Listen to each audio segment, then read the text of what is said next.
नमस्कार दोस्तों, आपका स्वागत है मेरे चैनल डीएस लिटरेचर एजुकेशन पर। आज हम आपके लिए लेकर आए हैं हिंदी साहित्य का एक अनमोल रत्न अमृतलाल नागर जी द्वारा रचित उपन्यास मानस का हंस। यह उपन्यास तुलसीदास जी के जीवन चरित्र पर आधारित है। यह उनके समाज की विडंबनाओं और मानवीय संबंधों की गहराइयों को बखूबी दर्शाता है। तो चलिए इस साहित्यिक यात्रा की शुरुआत करते हैं। अंत तक हमारे साथ बने रहिए और साहित्य के इस सुंदर संसार का आनंद उठाइए। अगर आपको यह प्रस्तुति पसंद आए तो हमारे चैनल को सब्सक्राइब करना ना भूलें। चलिए शुरू करते हैं मानस का हंस। पेड़ों की झुरमुट के पीछे छिपकर खड़े हुए लगभग 100-125 बहादुर उत्तर दिशा की ओर देख रहे हैं। उस दिशा में लगभग कोस भर की दूरी पर एक विशाल जंगल जल रहा है। लड़वइयों की गरज हुंकार कानों के पर्दे फाड़ रही है और उससे भी अधिक हजारों मनुष्यों का आर्तनाद भरा कोलाहल इन बहादुरों के चेहरों पर निराशा, क्षोभ और जोश की उड़न परछाइयां डाल रहा है। कोई किसी से नहीं बोल रहा। मिलने पर आंखें प्रश्नों के उत्तर में प्रतिप्रश्न ही झलकाती हैं। आवाजें सुन सुनकर इन लड़वइयों में किसी किसी का ध्यान बरबस अपने हथियार, लाठियों, भालों और तीर कमानों पर जाता है। कलेजों से हताश निसासें ढल पड़ती है। गांव में माई के थान पर कुछ बूढ़ियां आपस में खुसुर फुसुर बातें कर रही हैं। अरे ई देव के बज्जर, अस जौन जौन गरज रहे हैं कि उनसे कौन जीत सकता है भला। हमें तुम्हें तो आत्मा की बहुरिया ने अटका लिया, नहीं तो अपनी बिटियन बहुरियन के साथ हम भी जमुना पार हो जाती अब तलक। अब भाई जलम मरम तो कोई के बस की बात है नहीं। हुलसी बेचारी तो आप ही दुखियाई रही है। कल संझा के बखत इतने इतने दर्द उठे पर फिर बंद हो ही गए। रात से तो बेचारी के जर भी चढ़ी आया है। हमते रोए के कहे कि भौजी जाने कौन बरम राक्षस हमारे पेट में आई के बैठा है। अरे महाराजिन, यूं लड़ाई झगड़ा जीना मरना तो रोज का खिलवाड़ है। हमरी जिठानी के भी तो बाल बच्चा होने वाला है आजकल में। हम भी तो अटके बैठे हैं, का करें। हुसैनी जुल्हा आ रहा है, इसकी घरैतिन भी तो परव की तरह नरव बेटा जना है। सुकरू अहिर की घरैतिन बोली। हुसैनी जुल्हा अपनी बगलों में बैसाखियां लगाए इधर ही आ रहा है। चेहरे से खाता पीता खुश और आयु में 35-40 के बीच का लगता है। माई के चबूतरे पर बैठी महाराजिनों में से एक बूढ़ी ने कहा, हुसैनी लड़ाई का समाचार कुछ पायो? सलाम बुआ, धौकल सिंह गद्दारी कर गए, गढ़ी टूट गई, राजा साहेब मारे गए, अब लूट मची है। तब तो जानो कि हमारा गांव बच गया। मुगल अब इधर ना आवे शायद। हाँ कहा तो सही जा रहा है, बाकी बुआ लुटेरे जल्लादन के कौन ठिकाना। माई थान से लगे हुए घर के द्वार से एक कुरूप प्रौढ़ दासी निकली और हुसैनी द्वारा बुआ कही जाने वाली बूढ़ी से हड़बड़ाहट भरे स्वर में कहा, पढ़ाइन भौजी चलो चलो, दाई बुलावत हैं, बखत आ गया। पढ़ाइन जल्दी से उठी। हुसैनी बोले, हम भी महाराज के पास ही आवे हैं, चलो। छोटी सी कच्ची बैठक में 25-30 बरस की आयु वाले दुबले पतले चिंता जर्जर ज्योतिषी आत्माराम चटाई पर छोटी सी चौकी रखे कभी पोथी के पन्ने और कभी पंचांग पर दृष्टि डालकर मिट्टी की बत्ती से पार्टी पर कुछ गणित भी फैलाते जाते हैं। तभी हुसैनी की बैसाखियां दरवाजे पर खटकती हैं। सलाम महाराज, आशीर्वाद, बैठो बैठो। हमारे लड़के के नछत्तर बेचारे महाराज। अभी बताते हैं। हिसाब पूरा किया और आत्माराम ने हताश होके पार्टी और बत्ती चटाई पर एक और सरकाकर निसास ढील दी। क्या कोई अजगुन विचार में आया महाराज? तुम्हारे लड़के की बात नहीं, राजा साहब ना बचेंगे। वह तो जूझ गए महाराज। क्या खबर आ गई है? हाँ, इतनी बिरिया तो गढ़ी में लूटपाट चल रही है, कत्लेआम मचा है। अल्लाह मियाँ की मर्जी। अच्छा अब हमको आप बताए दें तो हम भी भागे। तारी गांव में खाला के घर पर सब बाल बच्चन को छोड़ आए हैं, वहीं लौट जाएं। तेरा बिटौना तो 100 बरस का आयुर्बल लेके आया है भगवान। जमीन जायदाद पुत्र कलत्र जावत सुख भोगेगा। हमने आज भोरहरे ही विचार किया था। दासी ने दरवाजे पर आकर उत्साह से थाली बजाई। सुनकर हुसैनी और आत्माराम पंडित के चेहरे चमचमा उठे। हुसैनी ने कहा, मुबारक हो महाराज, हम अच्छी साइड से आए। पंडित आत्माराम तब तक अपनी जलघड़ी वाली कटोरी के भीतर बनी रेखाओं को देखने में दत्तचित्त हो गए थे। जलघड़ी का बारीकी से परीक्षण करके पंचांग पर नजर डाली और उदास स्वर में कहा, हमारा बेटा बुरी साइड में आया है महाराज। अभुक्त मूल नक्षत्र। महतारी बाप के लिए तो काल बन के आवा है काल। द्वार पर खड़ी दासी का चेहरा भय से जड़ हो गया। वह भीतर भागी। कोने की कोठरी के आगे पड़ाइन दीवार से टिकी बैठी हुई जोर जोर से पंखियां झल रही थी। उन्हें देखकर दासी वहीं आकर धम से यूं बैठ गई मानो उसका दम निकल गया हो। क्या हुआ मुनिया? का कही, महाराज कहत हैं कि महतारी बाप के वदे काल आया है। उसी समय सुकरू अहिर की अम्मा झपाटे के साथ घर में घुसी और दरवाजे से ही चिल्लाकर कहा, राजकुंवरी को पकड़ ले गए भौजी हैं, और रानी जू कुएं में फांदी पड़ी। महल की औरतों का बड़ा बुरा हाल हो रहा है। जंगल में लगी आग की पृष्ठभूमि में बंधी हुई राजमड़ियों के साथ छकड़ों और खच्चरों पर लदा हुआ लूट का माल लेकर मुगल सिपाही जीत और लूट की मस्ती में गाते, बीच बीच में एकाध बंदी अथवा बंदिनी पर चाबुके बरसाते अपने पड़ाव के सामने वाले बड़े तंबू की तरफ बढ़ रहे हैं। तंबू में सरदार मसनद पर बैठा बेड़ियों पर का नाच देख रहा है। सिपाही तंबू में लूट की मूल्यवान वस्तुएं लाकर सामने रखते हैं, फिर औरतें लाई जाती हैं और अंत में एक अति सुंदरी नवयौवना। उसे देखते ही नाचना भूलकर बेड़िन के मुंह से बेसाख्ता निकल गया, कुंवरी जू। सरदार ने राजकुमारी के सौंदर्य को उपेक्षा भरी दृष्टि से देखा, पूछा, तू कौन है? राजकुमारी सरकार। बेड़िन ने राजकुमारी का परिचय दिया। खामोश, इसे बोलने दे, नाम बतला। राजकुमारी तमतमाया मुंह झुकाए हुए मौन खड़ी रही। सरदार ने नाचने वाली से कहा, झोटा खींचकर इसका सिर उठा।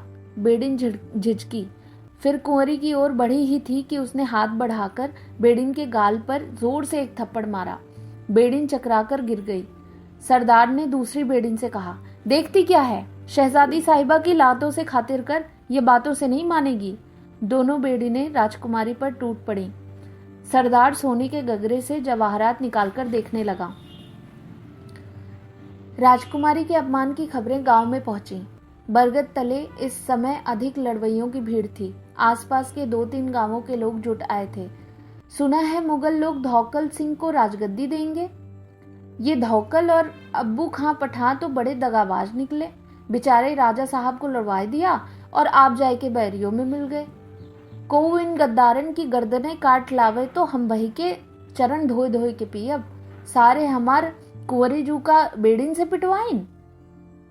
पिटवाया ही नहीं, उन्हें बेड़नियों के हाथों सौंप भी दिया है। इस अपमान का बदला जरूर लिया जाएगा। हम लोगों में तो कौल करार हो चुका है। आज रात मुगलों की छावनी पे हमारा धावा होगा। जिसमें अपनी मर्दानगी का मान होए वो हमारे साथ आवे। और हम जो आज धौकलवा सारे का मूड अपने हाथ से न काटा तो असल छतरी के बेटा नहीं। और राजकुंवरी कहाँ है? धौकल सिंह के कब्जे में है। सुना है बेड़नियों को 200 मोहरे देके उनको खरीद। क्या ये धौकलवा अब इतना गिर गवा है? हम तुम्हारे साथ हैं चंदन सिंह। आज बिक्रमपुर के सूरवीरों की तलवार का पानी देखना। बहुत दूर नहीं, गांव की सीमा के भीतर ही कहीं झांझ, ढोलक, मंजीरों और वधावे की गीतों की आवाज आने लगी। है मरघट में दिवाली? ये बधावे कौन बजवा रहा है? अरे अब कलयुग है चंदन सिंह। परमेश्वरी पंडित अब्बू खां पठान के ज्योतिषी भय हैं। आत्माराम महाराज के घर बेटा हुआ है ना, इसलिए पंडिताइन के भाई के घरे बधावा भेजा है। अरे तो आज का मनहूस दिन ही मिल रहा इन्हें। परमेश्वरी दिन के लिए मनहूस थोड़े है।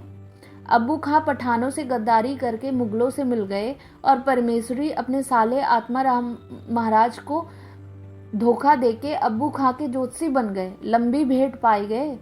आत्माराम जी के बैठक में पनाइन भौजी आंसू पोंछती सिर झुकाए खड़ी थी। उकड़ू बैठे हुए आत्माराम जी का मुखमंडल क्रोध और क्षोभ से बिफर रहा था। उनके बहनोई ने उनसे ही अब्बू खां जमींदार के भविष्य की खैर खबर पूछी और उन्हें कोरा 1.25 टका देकर बाकी दक्षिणा आप हड़प गए। अब अपनी संपन्नता और उनकी विपन्नता का ढोल पीटने के लिए इतनी धूमधाम से बधावा भेज रहे हैं। आत्माराम की आंखें क्रोध के मारे झलक उठी। कहा, सत्यानाश जाए इस दुष्ट का। हमारे दुर्भाग्य पर हंसने के लिए यही अवसर मिला था इसे। वह सन्निपात में पड़ी है, गांव शोक मग्न है और यह गद्दारों का हिमायती बाजे बजवा रहा है। अरे परमेश्वरी को तो 7 गांव के लोग जानते हैं। भूलो उस नासपिटे को, भीतर आओ। हुलसिया हमार अब जा रही है। ऐसा हत्यारा जन्मा है कि बेचारी को न वैद मिला न दवा दारू हुई सकी। हाय राम जी, यह क्या गजब कर डाला है ईश्वरनाथ। पढ़ाइन फिर रो पड़ी और पल्ले से आंखें ढक ली। जाए के क्या करूंगा भौजी, आकाश की ओर दृष्टि संकेत करके। अब तो वहीं भेंट होगी, कहते हुए आंखें फिर छलछला उठी। बाजे और पास सुनाई पड़ने लगे थे। जाओ, तुम्हें हमारी सौ। चमेली जिजिया, तुम इनको भीतर ले जाओ, हम इनको भगाए के आती हैं। पढ़ाइन भौजी क्रोधावेश में बैठक से बाहर निकल आईं। घर के उड़के हुए द्वार खोलकर माई के चबूतरे पर चढ़कर खेत के पार बरगद के नीचे जुटे हुए पुरुष समाज को गुहारा। ए भैरव सिंह, सुकरू, बचवा के बप्पा, अरे 2-3 जने हिया आओ, हाली हाली, ए बचवा के बप्पा। उधर से भी गुहार का जवाब सुनकर पढ़ाइन चबूतरे से उतरी और सीढ़ियों पर मत्था टेक कर कहा, हे मैया, अब अपना कोप बांध ले महतारी, गांव की विपदा हरो जगदम्बा, अब तो करेजा कांप उठा है हमार, का हुई महारानी। बाजे बहुत पास आ चुके थे और उसकी प्रतिक्रियावश पढ़ाइन का भय कंपित, अश्रु विगलित स्वर क्रोधावेश में सहसा प्रचंड हो गया। वे कोसती हुई बाजे वालों की तरफ लपकी। अरे सत्यानाश जाए, गाज गिरे तुम्हारे ऊपर और तुमको भेजने वाले के ऊपर। चुपाओ सब के सब, हुआ त्राह मची है। और तुम? घर के अंदर से 2-3 नारी कंठों के कलहाटे सुनाई पड़ने लगे। पढ़ाइन डांटना भूल गई। हाय मेरे हुलसिया, अरे मोर मुंह बोली नंदिया, अरे हमको छोड़ के तुम कहाँ गई राम।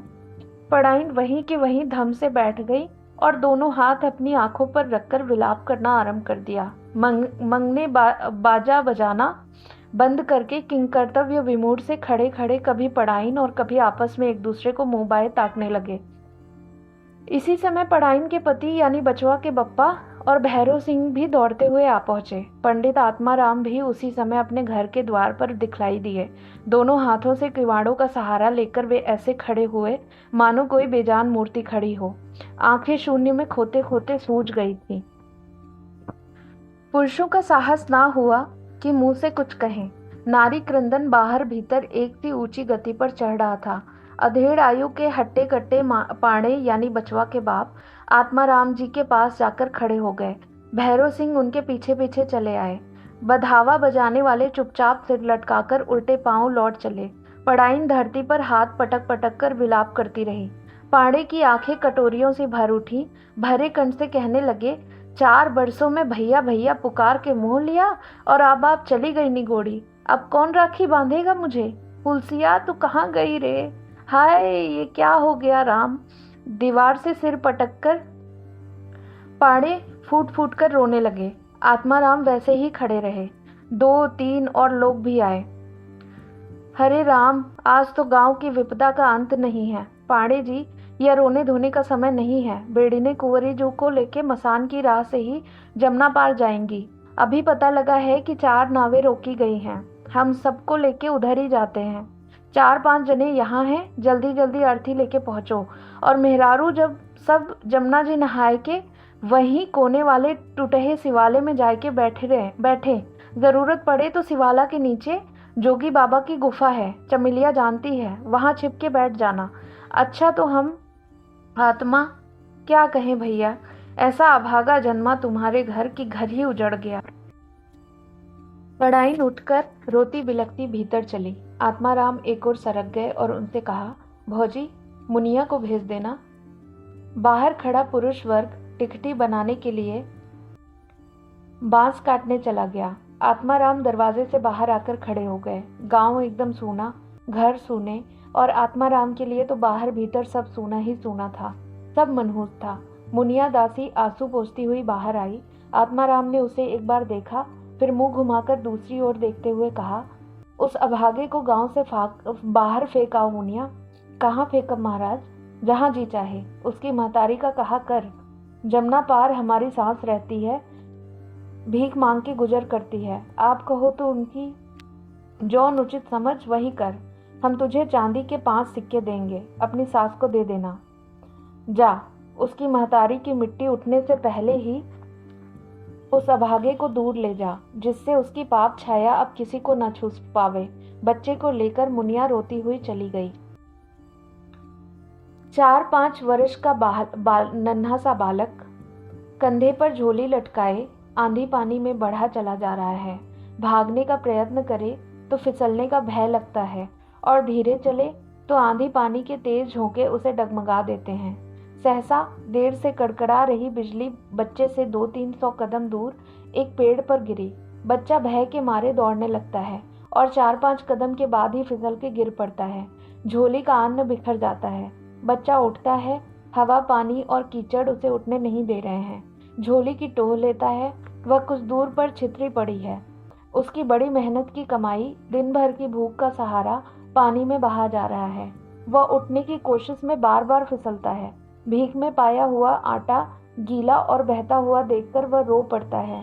हाय हाय हाय बिलखता हुआ फिर सरक सरक कर तेजी से अपनी झोली के पास जाता है और उसे उठाकर झटपट कंधे पर टांगता है।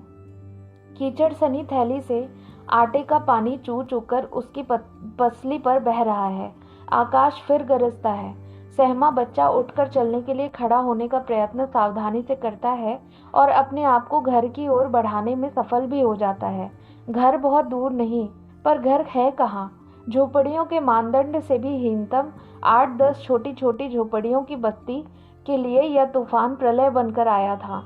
अधिकांश झोपड़ियां या तो उड़ गई थीं या फिर ढही पड़ी थीं। भिखारियों के टोले में सभी अपने अपने राजमहलों की रक्षा करने के लिए जूझ रहे थे। उन्हीं में से एक कोने पर बना पार्वती अम्मा का घास फूस और ढाक के पत्तों का राजमहल भी ढहा पड़ा था। बहुत से ढाक के पत्ते और गली हुई फूस टट्टर में से निकल चुकी थी।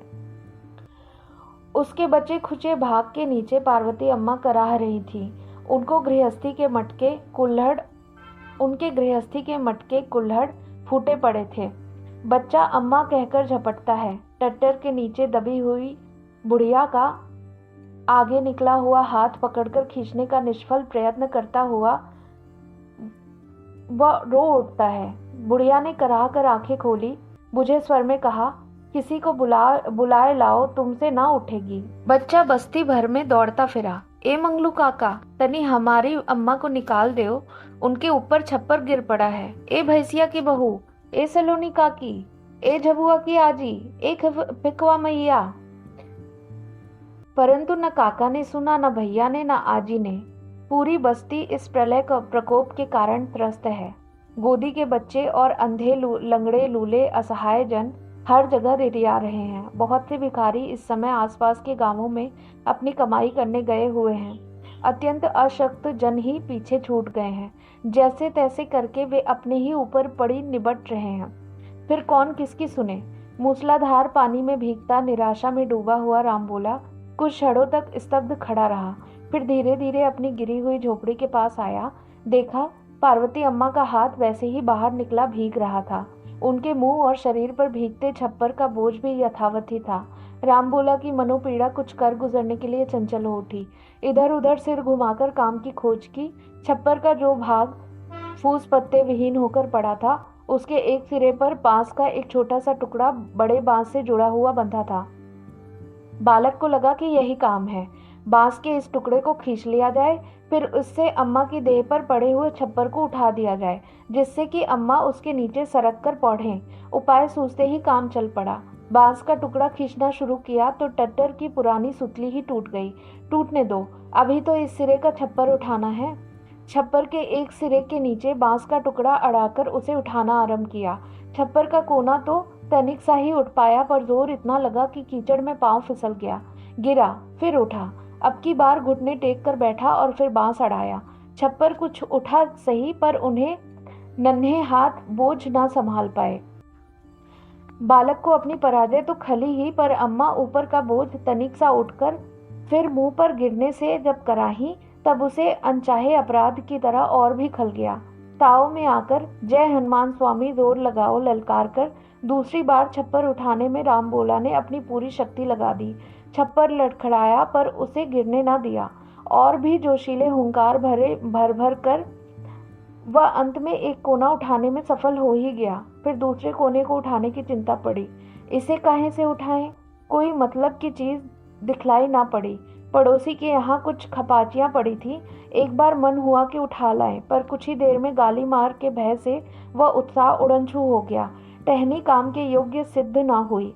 छप्पर के नीचे अम्मा की लाठियां झांकती नजर आईं। उसे लपक कर खींच लिया और उसके सहारे से किसी प्रकार दूसरा सिरा भी ऊंचा उठा ही लिया।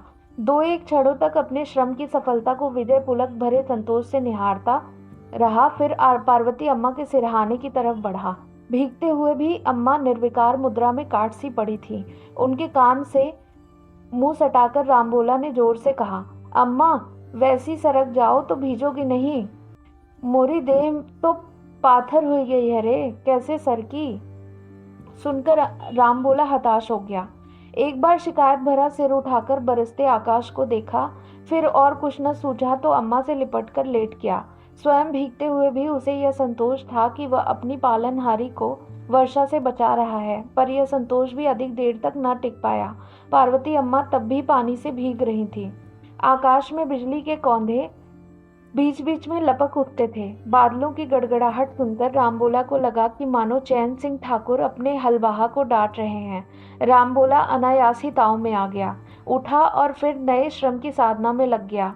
दूसरे छप्पर के ढीले पड़ गए अंजर पंजर को कसने के लिए पास ही खलार में उगी लंबी घास पतवार उखाड़ लाया। रामबोला ने भिखारी बस्ती के और लोगों को जैसे घास बटकर रस्सी बनाते देखा था, वैसे ही बटने लगा। जैसे तैसे रस्सियां बटी, जस तस टट्टर बांधा। अब तो उसकी आधी से अधिक उधड़ी हुई छावन पर ध्यान गया तो नन्हे मन के उत्साह को फिर काट मार गया। घास फूस ज्योनारों में जूठन के साथ साथ बाहर फेंकी गई पत्तलों और चिथड़े गुदड़ों से बनाई गई वह छोटी सी छपरिया फिर से छाने के लिए वह सामान कहाँ से जुटाए। उड़ाया हुआ माल वह इस बरसात में कहाँ कहाँ ढूंढेगा। दैव आज प्रलय की बरखा करके ही दम लेंगे। हवा के मारे औरों के छप्पर भी पेंगे ले रहे हैं। अभी तक अपनी अपनी छावनों को बचाने के लिए सभी तो तूफान से जूझ रहे हैं, तब हम अब का करी। हमारो पेट बुखान है। हम नान्हे से तो हैं हनुमान स्वामी, अब हम थक गए हैं भाई। अब हम अपनी पार्वती अम्मा के लगे जाए के पौढ़ेंगे। देव बरसे तो बरसा करें, हम क्या करें बजरंगबली, तुम ही बताओ। तुमसे बने भाई तो राम जी के दरबार में हमारी गुहार लगाए आओ, और ना बने तो तुम अपनी अम्मा के लगे जाए के पौढ़ो। राम बोला खिसियाना सा होकर रेंग कर अपनी छपरिया में घुसा। उसने खींचकर पार्वती अम्मा का हाथ सीधा किया तो वे पीड़ा से कराह उठी, पर बड़ी देर से एक ही मुद्रा में पड़ी हुई जड़ बाह सीधी हो गई। स्नायु कंपन हुआ, जिससे उनके शरीर का आधा भाग थोड़ी देर तक कांपता रहा। बालक के लिए यह आश्चर्यजनक भयदायक दृश्य तो अवश्य था, पर उसे यह कंपित देह अब पहले की मृतवत देह की स्थिति से कहीं अधिक अच्छी भी लगी। सूझ आई, पार्वती अम्मा, पार्वती अम्मा। हाँ बचवा, पार्वती अम्मा का वेदना में बुझा स्वर दिखाई दिया। हम तुमको आगे धकेलेंगे, तुम एक बार जोर से कराहोगी तो जरूर मुला तुम्हारी ये जकड़ी देख खुल जाएगी। बरखा से तुम्हारा बचाव भी हो जाएगा। बुढ़िया माई ना ना कहती ही रही, पर रामबोला ने उनकी बगल में लेटकर कोहनी से ढकेलना आरंभ किया। जय हनुमान स्वामी का नारा लगाकर, दांत भींच और सिर झटकाकर रामबोला ने अपनी पूरी शक्ति लगा दी। पार्वती अम्मा कराहती हुई पीछे सकिल गईं। बालक अपनी जीत से खुश हुआ। गौर से देखा, पर इस बार पार्वती अम्मा के किसी भी अंग में कंपन ना हुआ। उन्हें खांसी अवश्य आई और वे देर तक राम राम शब्द में कराहती रही बस, परंतु अब वे भीग तो नहीं रही हैं। बरसात झेलने के लिए रामबोला की पीठ है। खांसती कराहती अम्मा की पीठ सहलाते हुए विजयी पूत ने इठलाते स्वर में ऐसे चुमकारी भरी अंदाज से पूछा कि मानो बड़ा छोटे से पूछ रहा हो, पार्वती अम्मा बहुत पिराता है। चुपाए रहो बच्चा, राम राम जपो। राम राम। थका हारा भूखा बच्चा राम राम जपते हुए सो गया। दूसरे दिन शिशु भिक्षुक रामबोला फिर एक द्वार पर गा रहा था। हम भक्तन के भक्त हमारे, सुन अर्जुन पर प्रतिज्ञा मेरी, यह व्रत तरत न टारे, तरत न टारे। सिर में जोर से खुजली मची। टारे शब्द की रे रे ध्वनि भी सिर के साथ ही हिलने लगी। भक्ते काज सांच, नाक पर मक्खी बैठ गई। उसे उड़ाने में गला बेसुरा हो गया और नाक भी खुजला उठी। कभी एक टांग उठाकर उसे सुस्ताने का अवसर दिया तो कभी दूसरी को। चेहरे पर ऊब और क्षोभ की मचलती परछाइयों में हे माई दया हो जाए, बड़ी देर से ठाड़े है कि सदा भी लग जाती। बीच बीच में जमुहाइयाँ भी आ जाती। धरती आकाश पर सूनी दृष्टि घूमने लगती। फिर किसी मक्खी के उत्पात से हम भक्तन के भक्त हमारे भजन की पुनरावृत्ति हो जाती। फिर हे माई दया हो जाए, इस उबा देने वाली दीर्घकालीन तपस्या के बाद एक कर्कशा प्रौढ़ात कटोरी में चुटकी भर आटा लेकर भीतर से आती है। उसका देने वाला हाथ बित्ता भर ही आगे बढ़ता है, मगर जबान गज भर की हो जाती है। मुजला हमारी ही देहरी पे टेटे करत है, जब देखो तो भवनियों नहीं खात है दहिजार को, ले मर। रामबोला का चेहरा विवश तमतमाहट से भर उठा। झोली आगे बढ़ाने को इच्छा तो ना हुई, पर बढ़ानी ही पड़ी। यह रोज का क्रम है, इससे छुटकारा नहीं मिल सकता। ब्राह्मण पाड़े के नुक्कड़ पर पीपल के पेड़ के पास 2-3 लड़कों के साथ रामबोला गुल्ली डंडा खेल रहा था। पीपल के चबूतरे पर उसकी झोली और संटी रखी थी। रामबोला डंडे से गुल्ली फेंक रहा था। तभी खेतों की ओर से विद्वान से अधिक पहलवान लगने वाले पुत्तन महाराज पधारे। रामबोला को देखते ही वे अपने लड़कों पर बमके। फिर ही के साथ खेले लगे हैं ससुर, नीच जात भिखारी, जिसकी देह से बांस आती है उसके साथ ब्राह्मण छत्री के बेटे खेलते हैं। जो है सो 1000 बार मना किया ससुरों को। पुत्तन महाराज के आते ही रामबोला खेल छोड़कर चबूतरे से अपनी झोली और संटी उठाने लगा था। लड़के घर के भीतर भाग गए थे। पुत्तन महाराज की बात रामबोला को अच्छी ना लगी। कंधे पर झोली टांगते हुए उसने कहा, हम रोज नहाते हैं महाराज, हम भी ब्राह्मण के बेटा। हाँ हाँ साले, तू तो वाजपेयी है, वाजपेयी। हमसे जबान लड़ाता है, जो है सो है। पुत्तन महाराज रामबोला के पास आकर खड़े हुए उसे अपनी लाल आंखें दिखला रहे थे। बच्चा उस क्रोध मुद्रा को देखकर सहम तो अवश्य ही गया, पर मन का सत्य दबा ना सका। उसने फिर कहा, हम झूठ नहीं बोलते महाराज। साले सत्यवादी हरिश्चंद्र का नाती बनता है। बच्चे के सिर और गालों पर 2-3 करारे तमाचे पड़ गए। वह लड़खड़ा गया, भाग। और फिर जो तो को हिया खेलते देखा तो मारते मारते हड्डी पसली की चटनी बना देंगे। खबरदार जो अब हमारे घर पे भीख मांगने आया। रामबोला रोता हुआ सरपट भागा। वह सीधे अपनी झोपड़ी पर आकर ही रुका और एक पड़ोसिन लड़की के सिर के जुएं बीनती हुई पार्वती अम्मा से लिपटकर फूट फूट कर रोने लगा। अरे क्या भैया बचवा, रामबोला बिलक कर बोला, अम्मा अब हम कभी भीख मांगने नहीं जाएंगे।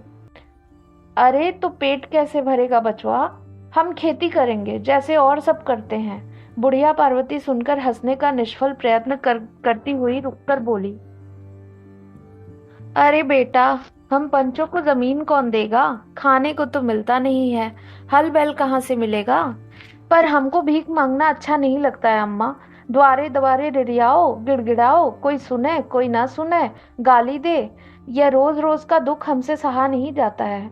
बच्चे के सिर और पीठ पर प्रेम से हाथ फेरकर बुढ़िया बोली, यह दुख नहीं तपस्या है बेटा। पिछले जन्मों में जो पाप किए हैं वो इस जन्म में तपस्या करके हम धो रहे हैं कि जिससे अगले जन्म में हमें सुख मिले। तो क्या हमारे सारे पाप हमने ही किए थे अम्मा? और ये सुखचैन सिंह ठाकुर पुत्तन महाराज जो हम गरीबों को मारते पीटते हैं, वो क्या पाप नहीं कर रहे हैं अम्मा? बच्चे को का तेहा देखकर अम्मा बोली, बामन के पूत हो ना। अच्छा एक कहानी सुनोगे रामबोला इसी बात पर? हाँ सुनाओ। एक आदमी रहा और एक कुत्ता रहा। तो कुत्ता किनारे पर सोता रहा और आदमी अपने रास्ते जा रहा था। तो ठलुआई में उस आदमी ने पत्थर उठा के कुत्ते को मार दिया। कुत्ता सीधा राम जी के पास गया और कहा कि राम जी हमारा न्याय करो। राम जी ने पूछा, हम तुम्हारा क्या न्याय करें?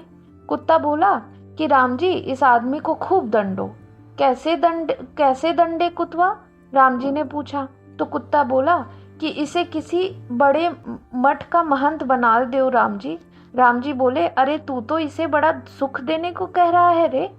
कुत्ता बोला, नहीं राम जी, पिछले जन्म में हम भी महंत थे, तो खूब खा खा के मोटाए और दीन दुर्बलों को दबाने लगे। हमने सबके ऊपर अत्याचार किया, उसी का दंड भोग रहा हूँ। तो राम जी बोले कि अरे कुतवा, इसे दंड न कह, यह तेरी तपस्या है, इससे तुझे ज्ञान मिलेगा। राम बोला कुछ समझा कुछ ना समझा, पर बहल गया। एक दिन राम बोला भीख भरी झोली लिए अपनी कुटिया में प्रवेश करता है और देखता है कि पार्वती अम्मा ठंडी पड़ी हैं। उनके मुख पर मक्खियां आ जा रही हैं और वह बुलाए से भी नहीं बोलती हैं। शिशु राम बोला घबराया हुआ पड़ोस की झोपड़ी में जाता है।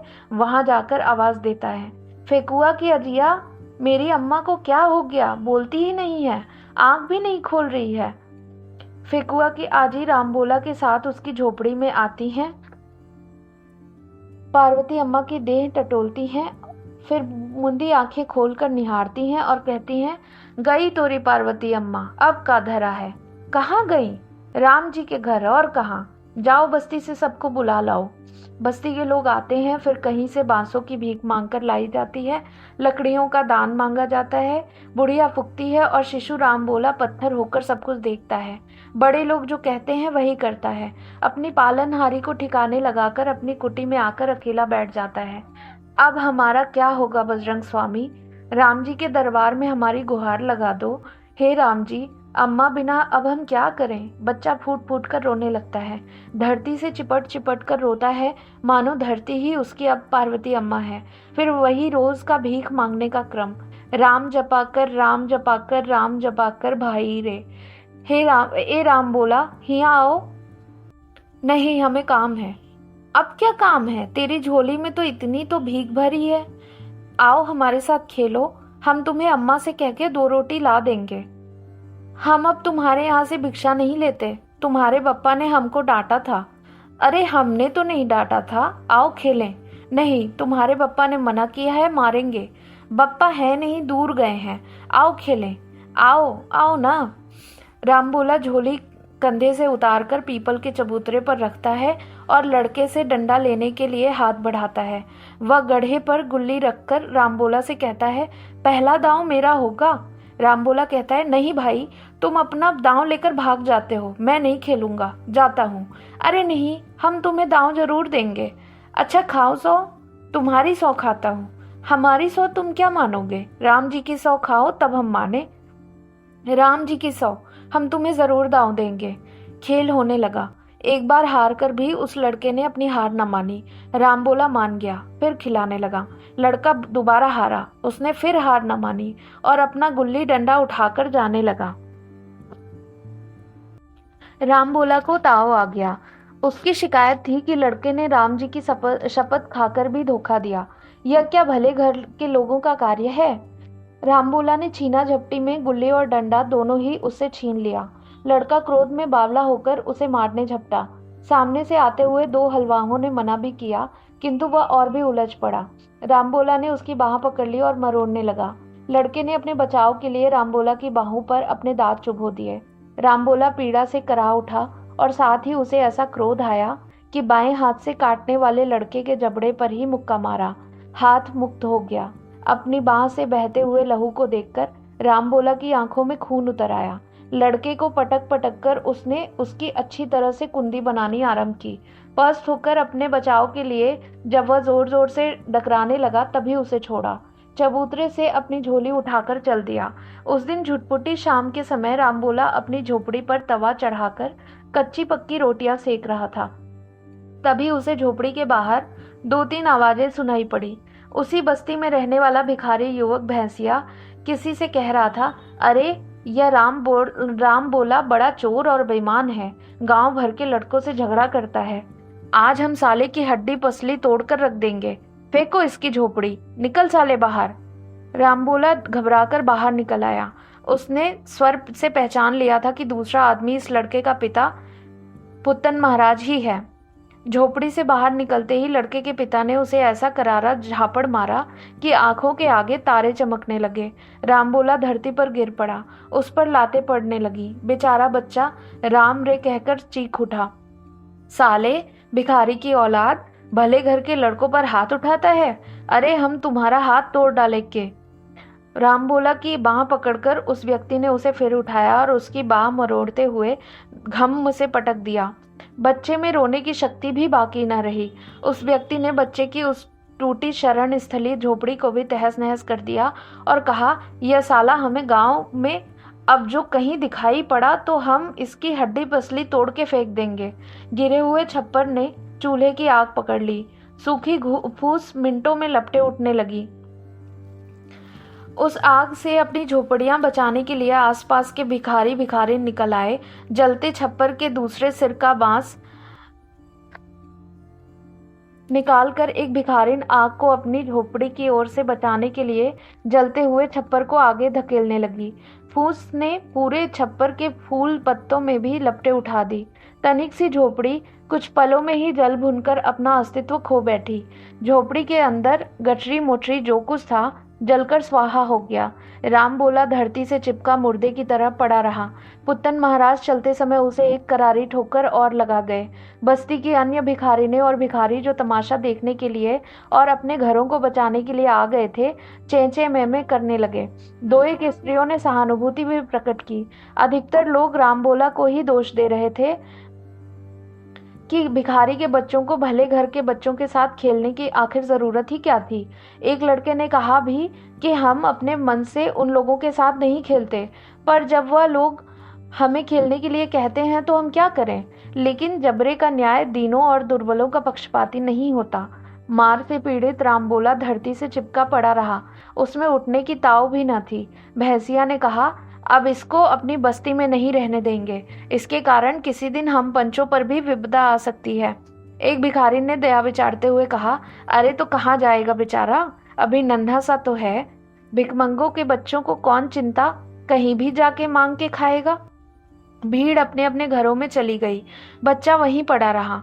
जब सन्नाटा हो गया तो आकाश की ओर देखकर बोला, बजरंगबली स्वामी, राम जी, क्या आपने दरबार में कुंडी चढ़ा के बैठे हैं? हमारी तरफ से बोलने वाला क्या कोई भी नहीं है? तुम भी नहीं बोलोगे? अब हम कहाँ रहें बजरंगबली? बदली से चांद निकल आया। दूर पर गांव के पेड़ राक्षसों की तरह खड़े दिखाई दे रहे हैं। अपनी झोपड़ी राख बनी बिखरी पड़ी है। कुत्ते कहीं पास ही में जूझते हुए शोर मचा रहे हैं। बच्चा उठता है, अपनी जली पड़ी हुई झोपड़ी को कुरेद कर सामान निकालना चाहता है, पर उसमें बचा ही क्या है। हताश बच्चे के मुंह से गर्म नर्म सांसें निकलती है। जी चाहता है कि उसमें ऐसी शक्ति आ जाए कि वह भी उसी तरह इन दुष्ट गांव वालों के घरों में आग लगा दे जैसे कि बजरंगबली ने लंका फूंक ली थी। वह नन्हा सा है, नहीं फूंक सकता, तो हनुमान स्वामी ही आके बदला ले ले। आओ इन दुष्टों से हमारा बदला लो। आओ भगवान। पार्वती अम्मा ने हनुमान के द्वारा लंका फूके जाने की कहानी कभी बच्चे को सुनाई थी, लेकिन इस समय बार बार गिड़गिड़ा कर गुहारने के बावजूद ने इस गांव की लंका ना फूकी। वह उत्तर की ओर गांव से लपटे उठने की बाट देखता ही रह गया, पर कुछ न हुआ। हताश होकर राम बोला उठा और गांव की सीमा की ओर चल पड़ा।